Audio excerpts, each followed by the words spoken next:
Hollywood সাংবাদিকের বিয়ের প্রস্তাব পেলেন সালমান।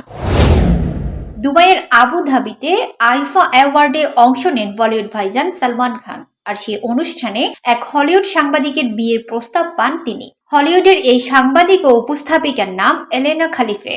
অনুষ্ঠানে সালমানকে কাছে পেয়ে তিনি জানান, সুদূর হলিউড থেকে শুধু সালমানের জন্য দুবাইয়ে এসেছেন তিনি, দিয়েছেন বিয়ের প্রস্তাবও। সাংবাদিক এলেনার ভাষায়, আমি হলিউড থেকে এসেছি শুধু এই প্রশ্নটি করার জন্য। আমি যখন আপনাকে দেখেছি আপনার প্রেমে পড়েছি। বিদেশি সাংবাদিকের মুখে এমন কথা শুনে সালমানও একটু মজা করে বলেন, আপনি মনে হয় শাহরুখ খানের কথা বলছেন, ঠিক না? এর উত্তরে এলেনা জানান, আমি সালমান খানের কথা বলছি।